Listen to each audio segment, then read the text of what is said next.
السلام علیکم دوستو، ویلکم ٹو سیالکوٹی اسٹار۔ دوستو، ریسلنگ دیکھنے کا شوق آپ میں سے بہت سے لوگوں کو ہوگا، لیکن اگر آپ یہ شوق نہیں بھی رکھتے تو آپ گریٹ خالی کے نام سے ضرور واقف ہوں گے۔ گریٹ خالی، جن کا اصل نام دلیپ سنگھ رانا ہے، کا تعلق انڈیا سے ہے۔ خالی ریسلنگ کی دنیا میں اپنے قد کاٹ اور بے حد بھاری جسامت کی وجہ سے بہت مشہور ہے۔ گریٹ خالی WWE کی دنیا میں ایک بڑا نام بن چکے ہیں، لیکن بہت کم لوگ گریٹ خالی کی اصل کہانی کو جانتے ہیں۔ اس ویڈیو میں میں آپ کو بتاؤں گا کہ کیسے سڑک پر کام کرنے والا ایک مزدور دلیپ سنگھ رانا آج دنیا کے مشہور ترین ریسلر میں سے ایک ہے۔ خالی کا سفر انڈیا کے صوبے ہماچل پردیش کے چھوٹے سے گاؤں گریا سے شروع ہوا تھا۔ خالی ایک انتہائی غریب فیملی میں پیدا ہوئے۔ ان کے 6 بہن بھائی اور بھی تھے۔ گھر کا گزارا بے حد مشکل سے ہوتا تھا۔ 1979 کی گرمیوں میں خالی دوسری کلاس میں تھے۔ ان کے اسکول کے پرنسپل خالی کو روزانہ پوری کلاس کے سامنے فیس نہ دینے کے طعنے دیا کرتے تھے، لیکن ایک دن ان کے اسکول کے پرنسپل نے پوری کلاس کے سامنے ان کو گاڑیاں تک دے دی اور خالی کا پوری کلاس کے سامنے کافی مذاق بن گیا۔ خالی کے پاس فیس دینے کے پیسے نہیں تھے۔ اس واقعے کے بعد خالی شرمندگی کی وجہ سے کبھی اسکول واپس نہیں گئے، اور خالی شرمندگی کی وجہ سے کبھی اسکول واپس نہیں گئے اور خالی نے فیصلہ کر لیا کہ اب یہ صرف کام کریں گے اور گھر والوں کو پیسے کما کر دیں گے۔ خالی کی عمر اس وقت صرف 8 سال تھی۔ ایک دن خالی کو پتہ چلا کہ ان کے گاؤں میں حکومت کی طرف سے درخت اگانے کی مہم چل رہی ہے، جہاں نوکریاں موجود ہیں اور ہر مزدور کو ہر دن کے 5 روپے ملا کریں گے۔ خالی کی آنکھیں کھلی کی کھلی رہ گئیں۔ اسکول کی 2.5 روپے کی فیس خالی کے پاس نہیں ہوتی تھی، اور یہاں روزانہ کے 5 روپے بہت بڑی بات تھی۔ خالی کی عمر اس وقت صرف 8 سال تھی، لیکن یہ خالی کی صرف پہلی جاب تھی۔ اس کے بعد بھی خالی نے کئی اور جابز کیں۔ یہ سڑک بنایا کرتے تھے۔ اس کے علاوہ یہ ایک بزنس مین کے باڈی گارڈ بھی تھے، جہاں خالی کو ہر مہینے 1500 روپے ملا کرتے تھے۔ خالی کی اب نارمل جسامت اور قد کاٹ دراصل خالی کی خوش نصیبی تھی۔ یہ اپنے علاقے میں کافی مشہور تھے۔ اسی بنا پر خالی کو 1993 یعنی 1993 میں پولیس کی طرف سے نوکری کی آفر کی گئی۔ حالانکہ خالی نے اسکول کی صرف شکل ہی دیکھی تھی، لیکن پھر بھی خالی کو صرف اپنی جسامت کی وجہ سے پولیس میں پکی نوکری مل گئی۔ پولیس میں نوکری کے ساتھ ساتھ خالی نے باڈی بلڈنگ کرنا بھی شروع کر دی اور مختلف مقابلوں میں حصہ لینے لگے۔ خالی نے ریسلنگ پہلی بار 1998 یعنی 1998 میں دیکھی۔ اس وقت WWE کو WWF کہتے تھے۔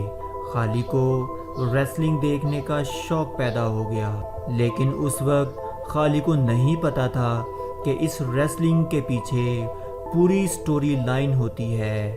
خالی کو لگتا تھا کہ یہ بالکل ریئل ہے، اور ان کے دل میں WWF یا آج کی WWE میں جانے کا شوق پیدا ہو گیا۔ اسی لیے دلیپ سنگھ رانا عرف گریٹ خالی نے ریسلنگ کی ٹریننگ شروع کر دی۔ بہت جلدی خالی کو امریکہ جانے کا موقع مل گیا۔ ان کے قد اور جسم کو دیکھ کر آل پرو ریسلنگ اکیڈمی میں خالی کو امریکہ آ کر ٹریننگ کرنے کی دعوت دی۔ یہ خالی کے لیے بہت مشکل وقت تھا۔ پولیس میں اپنی جاب چھوڑ کر امریکہ جانے کا رسک اتنا بڑا نہیں تھا، لیکن وہاں پہنچ کر بھی خالی کی مشکلات کم نہ ہوئیں۔ خالی کو ایک 10 فیٹ کے کمرے میں رہنا پڑا جہاں ان کے پاس بیڈ تک نہیں تھا، لیکن سب سے بڑا مسئلہ لینگویج کا تھا۔ خالی کو انگلش کی ABC بھی نہیں آتی تھی اور وہاں لوگوں سے بات کرنا ان کے لیے بہت مشکل تھا، لیکن تمام مشکلات کو سہنے کا صلہ خالی کو بہت جلدی مل گیا اور ان کا ریسلنگ کیریئر اکتوبر 2020 میں شروع ہوا، جب آل پرو ریسلنگ نامی اسی کمپنی میں خالی نے جائنٹ سنگھ کے نام سے اپنا پہلا میچ لڑا۔ اس کے بعد اس کو WCW اینی ورلڈ چیمپئن شپ ریسلنگ جیسی بڑی کمپنی میں شامل کر لیا گیا، جو ایک بہت بڑی بات تھی۔ دوستو، اسی دوران خالی کے ساتھ ایک ایسا واقعہ پیش آیا جو بہت کم لوگوں کو پتہ ہوگا، کو ہلا کر رکھ دیا۔ ہوا کچھ یوں کہ 28 مئی 2001 کو آل پرو ریسلنگ میں برائن اوم نامی ایک ریسلر کی خالی کے ساتھ میچ لڑتے ہوئے موت واقع ہو گئی۔ خالی نے برائن اوم کو ایک ریسلنگ موو فلیپ جیٹ لگائی، جس سے برائن اوم کی موت ہو گئی۔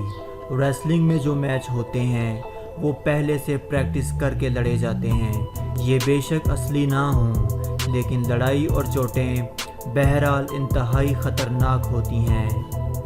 برائن اوم کے مرتے ہی سارا الزام خالی پر آ گیا اور خالی کے ساتھ ریسلنگ کرنے کو خطرناک قرار دے دیا گیا۔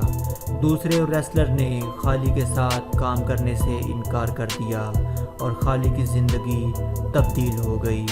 خالی کو لوگ قاتل کہہ کر بلانا شروع ہو گئے، حالانکہ یہ صرف ایک حادثہ تھا، لیکن اس موقع پر خالی کو میکسیکو اور جاپان میں ریسلنگ کرنے کا موقع ملتا رہا۔ بعد میں پتہ چلا کہ برائن اوم ریسلنگ کرنے کے لیے فٹ ہی نہیں تھے اور اس کے ڈاکٹر نے اس کو ریسلنگ کرنے سے روکا ہوا تھا۔ آل پرو ریسلنگ نے برائن اوم کو ریسلنگ کرنے کے لیے پریشرائز کیا اور اس کی پروٹیکشن کا خاص خیال نہیں رکھا گیا۔ برائن اوم کی فیملی نے آل پرو ریسلنگ کے خلاف کیس بھی کر دیا، جس سے ان کو 1.3 یعنی $1.3 ملین بھی ملے۔ اس سے خالی کے سر سے بہت بڑا بوجھ اتر گیا۔ اس کے بعد خالی کو دنیا کی سب سے بڑی کمپنی یعنی WWE نے سائن کر لیا۔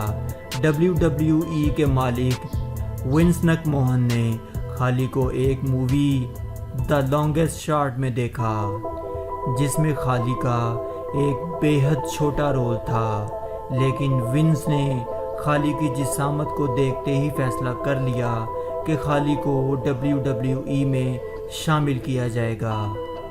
دوستو، خالی کے WWE کیریئر کا آغاز بھی ایک خواب سے کم نہ تھا، جب بھی انڈرٹیکر جیسے لیجنڈری ریسلر کے ساتھ ان کا ڈیبیو ہوا۔ اس کے بعد خالی نے پیچھے مڑ کر نہیں دیکھا اور WWE کی دنیا کا ایک بہت بڑا نام بن گئے۔ خالی کا اب امریکہ میں اپنا بزنس بھی ہے اور انڈیا میں ہی انہوں نے ریسلنگ کمپنی بھی کھولی ہوئی ہے۔ دوستو، ایسی مزید دلچسپ ویڈیوز کے لیے اس چینل کو سبسکرائب کرنا مت بھولیے گا۔ اگر آپ کو یہ ویڈیو پسند آئی ہو تو اس ویڈیو کو لائک اور شیئر بھی